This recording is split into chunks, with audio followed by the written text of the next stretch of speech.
अब डेप्रिसिएशन का हमारे पास लास्ट टॉपिक है, that is provision for depreciation. ठीक है, प्रोविजन फॉर डेप्रिसिएशन कहें या इसे हम एक्यूमुलेटेड डेप्रिसिएशन कहें।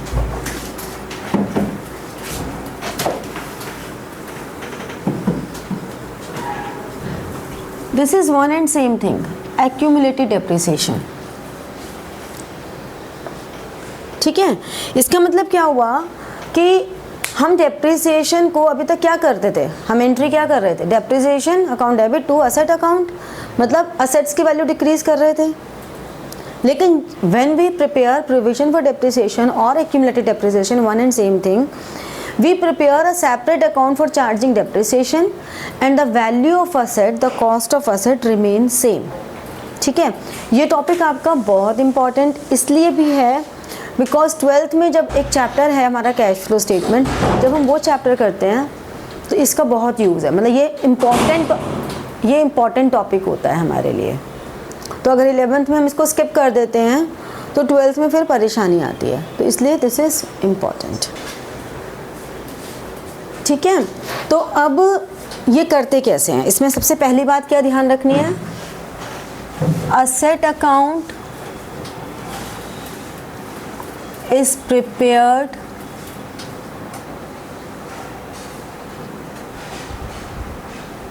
at cost। asset account हमेशा cost पर prepare होगा। ठीक है, पहली बात तो ये asset account is prepared at cost means asset account is not disturbed for charging depreciation. Depreciation charge करने के लिए हम असेट अकाउंट को डिस्टर्ब नहीं कर रहे, it is disturbed, asset account is disturbed only for sale purchase. Whenever we do any sale purchase तभी asset account disturb होगा। चार्ज करने के लिए, डेप्रिसिएशन चार्ज करने के लिए asset account is never disturbed. ठीक है, depreciation is charged in a separate account.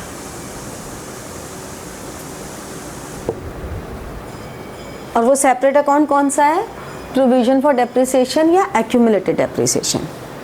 ठीक है, इसमें हम अलग से डेप्रिसिएशन शो करते हैं, राइट। ये पॉइंट क्लियर हुआ कि प्रोविजन फॉर डेप्रिसिएशन का मतलब क्या है। जैसे कि मान लो हमने अप्रैल 1, 2024 को एक मशीनरी परचेज की ₹1 लाख, फिर हमने जून 30, 2024 को एक और परचेज की 80,000 और जुलाई 31, 2025 को सोल्ड M1 फॉर 92,000। हमारा rate of depreciation 10% per annum straight line है। ठीक है, क्वेश्चन तो सिंपल है जो तुम लोग अभी तक करते आ रहे हो, कुछ नया नहीं है।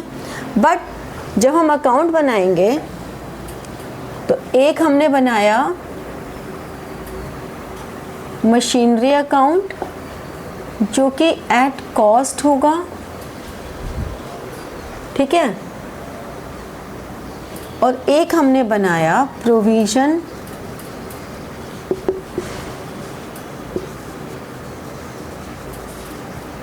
For machinery account. अब हमने क्या किया, 2024 अप्रैल 1 डेबिट क्रेडिट लिखना ही लिखना है, इसमें कहीं कोई रियायत नहीं है। आप जितनी बार प्रैक्टिस भी करोगे, ड्यूरिंग प्रैक्टिस भी आपने डेबिट क्रेडिट रुपीस लिखना ही है। अगर आप प्रैक्टिस के टाइम पे नहीं लिखेंगे तो ये 100% श्योर है कि आपको एग्ज़ाम में भी नहीं याद रहने वाला। तो इस मिथ से बाहर आना ज़रूरी है कि हम प्रैक्टिस कुछ और करेंगे और एग्ज़ाम में हम कुछ और परफॉर्म कर देंगे, ऐसा कभी नहीं होता। आप जो प्रैक्टिस करते हो आप एग्ज़ाम में भी वैसे ही करते हो। So always be honest with your self. Question नहीं आ रहा तो पूछो, ये मत सोचो कि हम खुद से क्यों लड़ना है, अगर मैं अवेलेबल हूँ तो खुद से क्यों लड़ के टाइम ख़राब करना है। पूछो ना कि मैम नहीं आ रहा, ठीक है, टाइम मत वेस्ट करो बिल्कुल भी। अब यहाँ पर हमने लिखा to bank M1 1 lakh rupees, फिर जून 30 को अगेन टू बैंक 80,000, ठीक है, ये हो गया। 2025 मार्च 31 बाय बैलेंस CD, कोई डेप्रिसिएशन नहीं लगाना, सिंपली M1 M2 1,80,000 180, कुछ नहीं करना, 180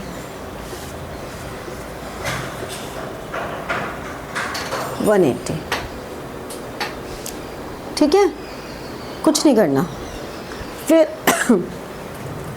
2025 अप्रैल 1 to balance BD M1 M2 1,80,000, कुछ नहीं करना,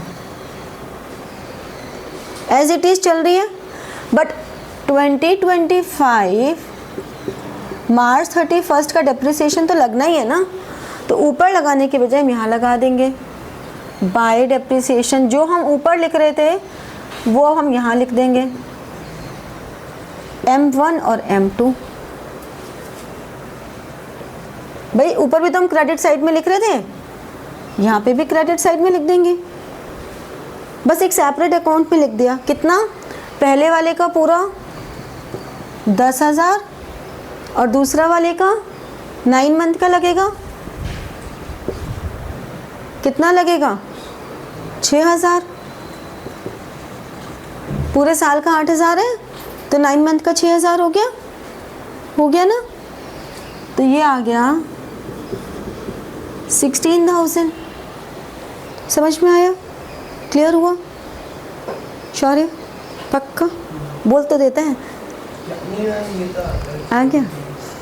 अब यहाँ पे कुछ नहीं करना, 2025 बैलेंसिंग तो हर एक की करनी है, यहाँ आ जाएगा to balance CD M1 M2 10,000 6,000 16,000 CD balancing तो इधर कर रहे हो ना बेटा, आप देखो ना लेजर की बैलेंसिंग में अपोजिट साइड CD आता है ना, तो बैलेंसिंग जिधर करोगे वहीं आएगा ना।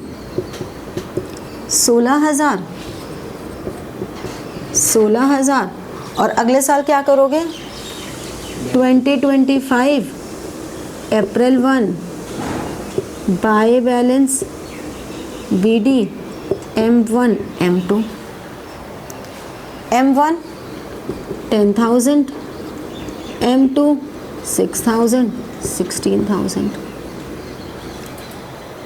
अब क्या होगा, अब ये होगा क्या, नहीं क्यों करेंगे, अब इस साल डेप्रिसिएशन नहीं लगाओगे, 25 में लगा दिया, 24-25 का डेप्रिसिएशन यहाँ लगा दिया। अब हम सेल कर रहे हैं ना 3 महीने बाद, 4 महीने बाद सेल कर रहे हैं, तो 4 महीने का डेप्रिसिएशन तो लगेगा, ऊपर लगाते इसकी जगह यहाँ लगाओगे बाय डेप्रिसिएशन M1। अगर 10,000 पूरे साल का था तो 4 महीने का कितना हो गया, 3,333 आएगा, ठीक है। अब यहाँ पे पॉइंट आता है डिफरेंट कि 2025 जुलाई 31 टू मशीनरी अकाउंट। यहाँ पर हम जो टोटल डेप्रिसिएशन हमने M1 पे लगाया है, कितना लगाया है? 10,000 और 333, यानी कि 13,333 ये हमने लगाया है।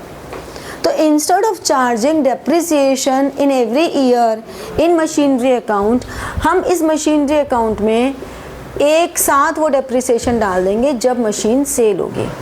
Bye provision for depreciation 3333, sale कर दिया बाय